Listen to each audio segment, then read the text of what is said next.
महाराज की जय। अहिंसा परमो धर्म की जय। बोलिए परम पूज्य निर्याक पक्षमान आगम चक्रवर्ती विद्यासागर जी महाराज की। आपण सर्वजण आज एक अशा जीवनाच्या टप्प्यावरती आहोत की ज्या ठिकाणी उभे राहून ज्या ठिकाणाहून आपण उन्नतीच्या पायऱ्या देखील चढू शकतो आणि अधोगतीच्या घसरणीवरती घसरू देखील शकतो। आता काय करायचं आहे हे ज्यानं त्यानं आपल्या बाबतीत ठरवून घ्यायचं आहे। जसं पंडितजी संगीतकार महोदय या ठिकाणी उभे राहून सवालाची दिशा ठरवत होते, दुसरे लोक अनुमोदन करत होते, प्रेरणा देत होते आणि मग तुम्ही वाटचाल करत होता सवालामध्ये, तसा आपल्या जीवनाची दिशा ठरवण्यासाठी आपल्या जीवनाचं ध्येय ठरवण्यासाठी देवशास्त्र गुरु फक्त मार्गदर्शन करतील, इतर लोक आपली अनुमोदना करतील, पण जसं सवाल तुम्ही घेतला, तुम्ही स्वतःच्या इच्छेनं पूर्ण विचारानं घेतला, तसा आपल्या जीवनाच्या उत्थान पतनाचा निर्णय आपणच करायचा असतो। पतन होण्यासारखं नवीन काहीच राहिलं नाही, अनेक वेळा पतित जीवन आपण जगलेलं। आता उन्नतीची उत्थानाची वाट धरायची आहे, यातच आपल्या जीवनाची सार्थकता। उद्या याच ठिकाणी सिद्धचक्र आराधना महामहोत्सवाच्या पात्रांची निवड होईल, पण तत्पूर्वी आपल्यातलाच एक महानुभाव ज्याची कर्मभूमी जन्मभूमी वेगळी असेल, पण परमार्थानं देहाच्या दृष्टीनं शरीराच्या दृष्टीनं त्यांची जन्मभूमी कर्मभूमी वेगळी असेल, पण परमार्थानं मोक्ष मार्गाच्या दृष्टीनं सुरेंद्र मगदुम यांची खऱ्या अर्थानं धार्मिक जन्मभूमी ही इथून पुढे बेडक धर्मनगरी हीच असेल, कारण इथं त्यांचा पारमार्थिक जन्म होतो आहे। मगाशीच पूज्य निर्यापक श्रमण सिद्धांत सागरजी महाराजांनी सांगितलं की दीक्षा घेणाऱ्याला द्विज म्हटलं जातं, कारण त्याचा द्वी म्हणजे दोन द्विचा अर्थ काय आहे? दोन। दुसरा ज म्हणजे जन्म, दुसरा जन्म। एक जन्म मातेच्या कुक्षीतून झालेला आहे जो शारीरिक दृष्टीने म्हटला जातो, पण दुसरा जन्म गुरूंच्या कृपेनं मोक्ष मार्गी या रूपाने त्यांचा जन्म मानला जाईल, आणि तो मार्ग त्या यात्रेचा प्रारंभ या ठिकाणी उद्याच्याला होत आहे। उद्या आपल्या सर्वांना एक अशी संधी मिळत आहे की ज्याच्या माध्यमातून आपण आपल्या घामानं कष्टानं कमावलेला पैसा एका जिनालयाच्या निर्माणासाठी पुढच्या पिढ्यांना एक उत्तुंग दिव्य भव्य आणि सुंदर अशा आस्थेची आराधना करण्यासाठी या ठिकाणी एक सुंदर आपण आस्था केंद्र अर्थातच जिनालयाचं निर्माण करण्यासाठी हा उपक्रम हे अनुष्ठान करणार आहोत। बघा, वसुनंदी सिद्धांत चक्रवर्ती नावाचे एक आचार्य होऊन गेले। भाषाची सोय सर्वांना आहे ना? वसुनंदी सिद्धांत चक्रवर्ती नावाचे एक महान आचार्य शेकडो वर्षांपूर्वी होऊन गेले, आणि त्या आचार्य महोदयांनी दानाचं महात्म्य काय आहे, सप्त क्षेत्रांमध्ये दिलेलं दान किती महान फलदान करत असतं, याच्या बाबतीत वर्णन करताना एक गोष्ट सांगितली की जो कोणी भाग्यवान भव्यात्मा, ऐकायला लागलाय का सगळे, जो कोणी भाग्यवान भव्य जीव आपल्या न्यायोपार्जित धनाचा उपयोग आपल्या कष्टानं कमावलेल्या संपत्ती चंचला लक्ष्मीचा उपयोग सप्त क्षेत्रांमध्ये सत्पात्र दानामध्ये करतो, त्याला अलौकिक आणि अवर्णनीय पुण्याचा आणि फळाचा लाभ होत असतो। कसं? तर त्याने उदाहरण दिलं की अगदी आर्थिक दृष्ट्या कमकुवत असणाऱ्या एखाद्या व्यक्तीनं, लक्ष आहे ना सर्वांचं, आता ह्या मंडपातलं लक्ष त्या मंडपात गेलंय, अगदी आर्थिक दृष्ट्या कमकुवत असणाऱ्या एखाद्या परंतु भद्र परिणामी जीवानं आपल्या आर्थिक शक्ती जास्त नसताना देखील हरभऱ्याच्या दाण्या एवढं मंदिराचा आकार केवढा, हरभऱ्याच्या दाण्या एवढं मंदिर आणि मोहरीच्या दाण्या एवढी भगवंतांची मूर्ती जरी श्रद्धा भक्तीनं स्थापन केली तर तो पुण्यशाली जीव भविष्यात स्वतः तीर्थंकर बनू शकतो, एवढी दानाची महिमा आहे। पण महाराज, हे सत्य असलं तरी हे आमच्या शेजाऱ्यांच्यासाठी लागू आहे। कोणासाठी लागू आहे म्हणा की एकदा तोंडानं, हे सगळे कायदे आमच्या शेजाऱ्यांच्यासाठी, आम्ही इथं फक्त अनुमोदना करणार आहे। आम्ही टाळ्या वाजवणार, टाळ्या वाजवल्यानंतर भुका लागल्या की पलीकडच्या मंडपात जाणार, थेट घराकडे जाणार नाही। आपली शक्ती लपवून ठेवणे हा सुद्धा एक प्रकारचा दोषच आहे. ज्यांच्याकडे सक्षमता आहे, संपत्ती आहे, सधनता आहे, त्याने अशा कार्यांच्या माध्यमातूनच आपल्या लक्ष्मीचा उपयोग करायचा.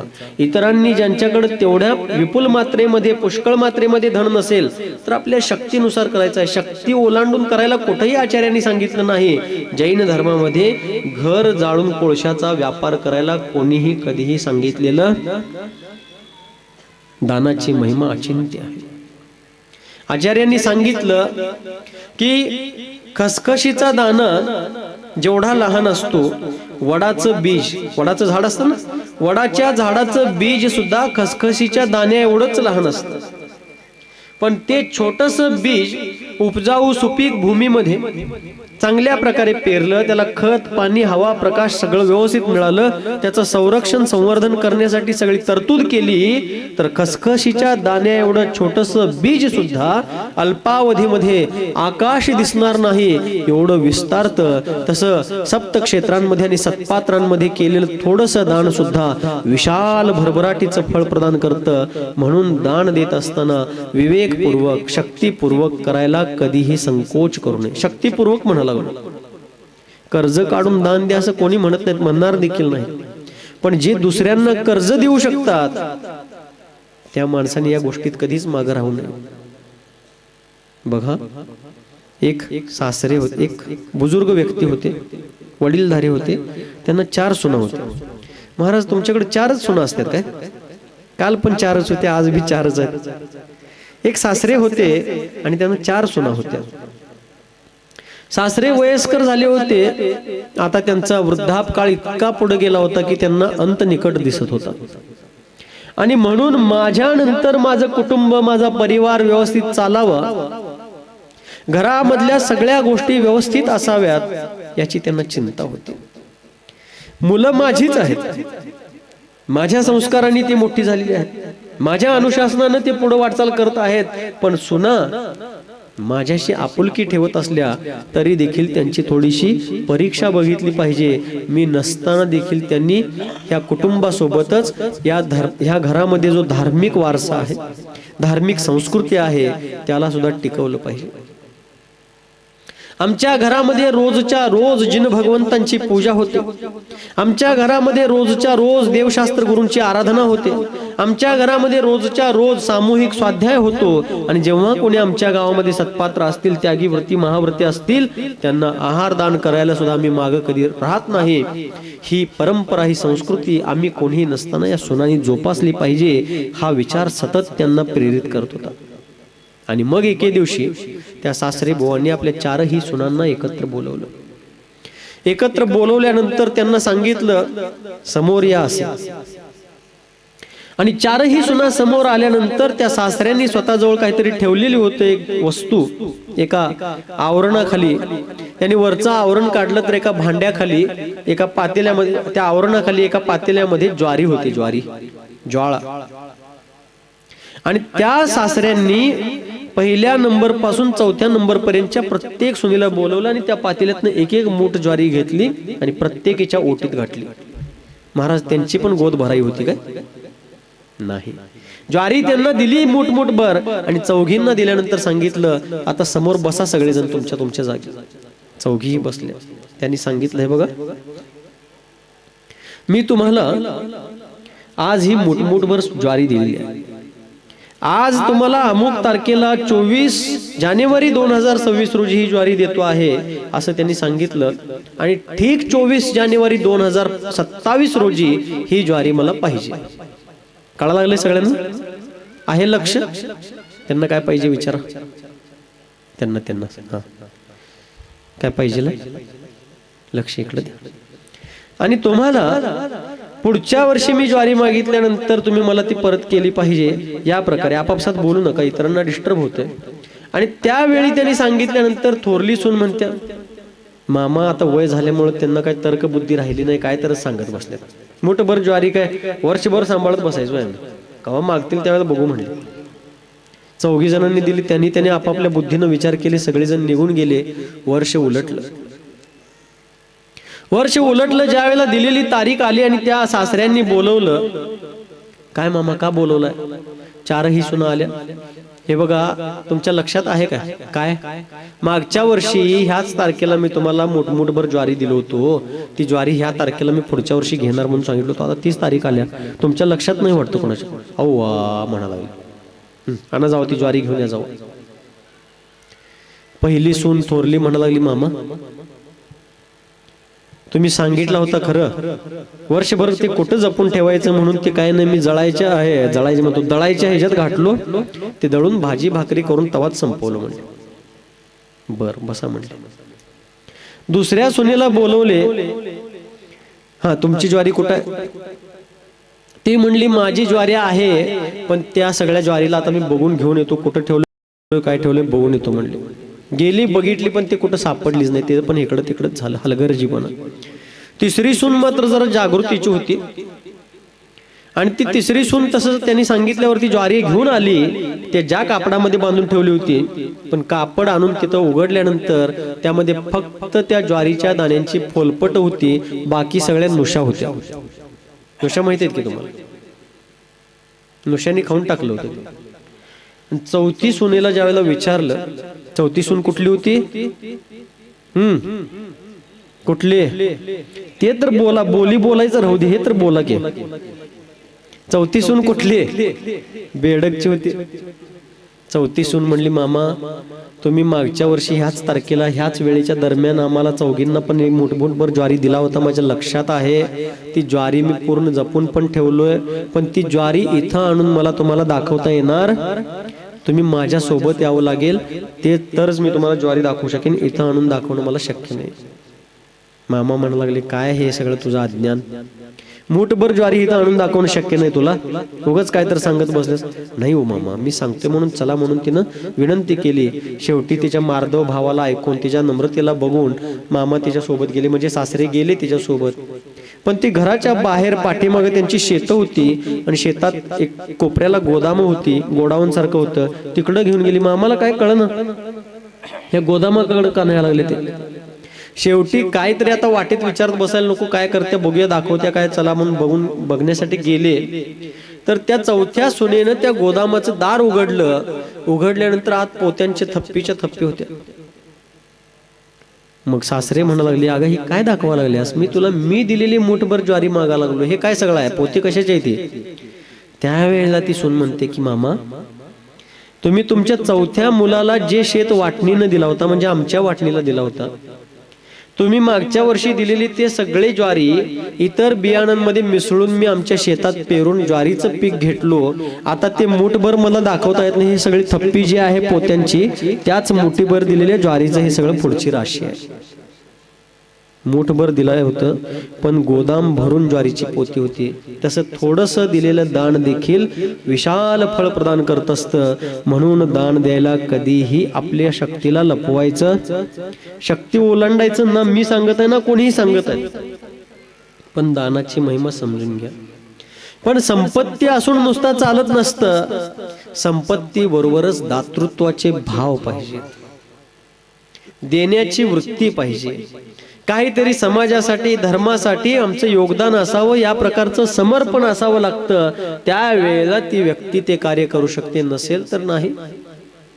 बघा, ज्यांनी पैसा कमवण्यासाठी आपलं आयुष्य पणाला लावलं, पण त्या पैसा कमवण्याच्या पाठीमागं लागल्यामुळं दोन घास सुखानं खाऊ शकले नाहीत. रात्रंदिवस फक्त पळायचं. पैसा भरपूर कमावला, पण अचानकच नोव्हेंबर 2016 मध्ये भारत सरकारनं नोटबंदी आणली. काय आणली? जे पैसे कमावण्यासाठी आयुष्य पणाला लावलं, एवढं दुर्लभ असणार हे मानव जीवन की ज्या जीवनातून आम्ही आमच्या उत्थानाबरोबर गोरगरिबांच्या, दीनदुखितांच्या आणि मूक पशूंच्या किंवा किंबहुना प्राणी मात्रांच्या उत्थानासाठी मोठं योगदान देऊ शकलो असतो, असं ते जीवन फक्त गव्हर्नरची सही असल्यामुळे महत्व प्राप्त झालेल्या कागदी तुकड्यांच्यासाठी आम्ही व्यर्थ घालवलं. पण तेच नोटबंदी आल्यानंतर तेच मोठी लोक, श्रीमंत लोक आपले पैसे पोत्यानं, कारण ते पैसे गादी खाली होते, तक्क्यामध्ये लपवून ठेवलेले होते, कुठं वाटेल तिथे होते, ते पैसे सगळे 2 नंबरचे पैसे काढून कोण आग लावा लागला, कोण नदीत सोडा लागला, कोण कुठंतरी माळावर नेऊन टाका लागला. ज्या पैशासाठी आयुष्य वेचलं त्या पैशाचा शेवट असा झाला का नाही सांगा बरं. म्हणून धनाची सार्थकता आपल्या अन्न वस्त्र निवाऱ्याबरोबरच धार्मिक, सामाजिक आणि राष्ट्रीय कार्यांमध्ये त्याचा उपयोग करण्यामध्येच त्या धनाची सार्थकता. नसेल तर पैसा हा येण्यासाठीच जात असतो. पैसा कशासाठी येत असतो? येण्यासाठी जात असतो म्हणलो, वया म्हणून असतो. पैसा हा जाण्यासाठीच येत असतो. होते अलीकडे वया म्हणून. पैसा कशासाठी येत असतो? पैसा हा जाण्यासाठीच येत असतो. तो आला तरी जाणार आहे. आणि माणसाला वाटतंय बहुतेक फक्त पैसाच जाण्यासाठी या लागला वाटतं. मी इथं अमरपट्टा घेऊन आलो. अमरपट्टा घेऊन आलोय तुम्ही? मी तर मरणार आहे बघा. तुम्ही महाराज तुम्ही मेला तर मरा, आम्ही सगळे अमर आहे. शक्य नाही. ज्याचा जन्म झालाय तद्भव मोक्षगामी जीवांना सोडलं तर बाकी सगळे मृत्यूला प्राप्त होणार आहेत. पण मरण अमृतत्वाचा शिलान्यास ठरलं पाहिजे. या प्रकारचं कार्य आपल्याला करता आलं पाहिजे. त्या प्रकारची वाटचाल आपण सर्वांनीच करायची आहे. नसेल तर हा पैसा, ही धनसंपत्ती, हे वैभव ऐश्वर इथंच राहणार आहे. कोरोना काळानं सुद्धा माणसाला भरपूर मोठा धडा दिला. स्वतःला धनकुबेर समजणारी माणसं, ज्यांच्या घरातून सोन्याचा धूर निघत होता, पैशाचा पूर वाहत होता, ती माणसं ज्यावेळेला कोरोनानं बाधित झाली, दवाखान्यामध्ये ऍडमिट केली गेली, घरात सगळं गोकुळ भरलेलं आहे. गोकुळातल्या लहान लहान मुलांच्या प्रमाणित सगळं गोकुळासारखं घर त्यांचं मोठं आहे, परिवार मोठा आहे, मुलं बाळ नातवंड सगळे आहेत. पण ह्यो एकटाच बेवारशासारखं दवाखान्यात पडलाय. रात्रंदिवस झुरा लागलाय. घरातली येतील काय, मला कोणतर बघायला येतील काय, चांगलं चांगलं दोन घास घालतील काय. शेवटी बरा झाला नाही, तिथंच मरून गेला. परिस्थिती भयावह होती. शेवटी दवाखान्याच्या प्रशासनानं, सरकारी प्रशासनाला कळवून नगरपालिकेच्या, म्युन्सिपाल्टीच्या लोकांनी बेवारशासारखं त्याला नेऊन जाळून आले. घरात पोरं 2-2, 4-4 असून सुद्धा त्याला अग्नीचा डाग, अग्निसंस्कार कोणीतरी अनोळखी लोकांनीच केले. ज्या पैशासाठी माझी पोरं बसून खाल्ली पाहिजेत म्हणून ह्यो पळत राहिला, ही अवस्था झाली. म्हणून आपल्या संपत्तीचा सदुपयोग करूया. साठवून ठेवण्यानं कधी संपत्ती वाढत देत राहिलं पाहिजे. कालच सांगितलं होतं, अर्जन आवश्यक आहे तसं विसर्जन ही आवश्यक आहे. बरोबर. पण ते दान उदार चित्तानं, भक्तिभावानं, समर्पणानं झालं पाहिजे. त्याच्यामध्ये अहंकार, अभिमान, दुर्भिमान असू नये. आणि हे देणाऱ्याचं झालं, त्याच सोबत इतरांना देणाऱ्याबद्दल ईर्ष्या होता कामा नये. इतरांनी त्याची अनुमोदना केली पाहिजे. त्याच्या दातृत्वाची, त्याच्या भक्तिभावाची, त्याच्या उदारतेची अनुमोदना केली पाहिजे. ईर्ष्या अजिबात करायचं नाही. अकबर आणि बिरबल यांच्यात रोज ना रोज काही ना काही संवाद चालायचा. एके दिवशी रोजच्या प्रमाणे अकबराने बिरबलाला काही कोड्याची प्रश्न विचारली. आणि विचारता विचारता शेवटी अकबर म्हणतात की बिरबला, एक कोड फार दिवसापासून सुटत नाहीये रे, तेवढं जरा मला समजावून सांग, ते कोड उलगडून दे. अकबराला बिरबल म्हणतोय, जहापणा, कसलं कोड पडले तुम्हाला? हे बघ, माझ्या डोक्याला केस आहेत, दाढी मिशीला केस आहेत, अंगावर पण यथासंभव केस आहेत, पण माझ्या तळ हाताला का केस नाहीत रे? कोण म्हणला? अकबर. कोणाला? बिरबलाला म्हणलं, माझ्या तळ हाताला का केस नाहीयेत? बिरबल हजर जबाबी. तो म्हणाला, बादशाह, तुम्ही फार मोठ्या मनाचे आहात. गुणीजनांचं, कलाकारांचं, दीनदुखितांचं तुम्ही यथासंभव सत्कार आणि मदत वगैरे करत राहता, जसा प्रसंग आहे तसं. आणि म्हणून देऊन देऊन देऊन देऊन तुमच्या हाताची केस गेल्यात म्हणला. तो सारखं देत राहिल्यामुळं काय झालेले आहेत? हाताचे केस गेले. असं होय? बरं, हे माझं झालं. माझ्यासारखंच तुला पण दाढी मिशी डोक्याला वगैरे केस दिसत, पण तुझ्या पण तळ हाताला दिसत नाहीत की रे? काय भानगड आहे? बिरबल म्हटला, बादशाह, मी तुमच्या दरबारातला एक सामान्य माणूस, पण माझ्यावर तुमचं फार प्रेम जिव्हाळा आहे. आणि मी एक साधं काम जरी केलो, मोठं काम तर करतोच, पण साधं काम केलं तरी सुद्धा तुम्ही खुश होऊन मला सारखं बक्षीस दिला, काही ना काही गिफ्ट दिला, उपहार दिला. त्यामुळे तुम्ही दिलेलं घेऊन घेऊन घेऊन घेऊन माझ्या तळहाताची केस गेले. बर, हे माझं तुझं झालं. ह्या सगळ्यांच्या, ह्या म्हणजे तुम्ही नव्ह, ते तर दरबारात बसलेला असताना तो असा हात केला. हो, ह्या सगळ्यांच्या तळ हाताला पण केस कसं काय दिसत नाहीत रे? हे बघा म्हणला, तुम्ही दिला मी घेतलो, तुम्ही दिला मी घेतलो, तुम्ही दिला मी घेतलो, पण ते सगळं तुम्ही दिलेलं आणि मी घेतलेलं ह्यांना न बघवल्यामुळं यांचं घासून घासून घासून घासून सगळं तळहाताची केस गेलेली आहेत. ईर्ष्या काय?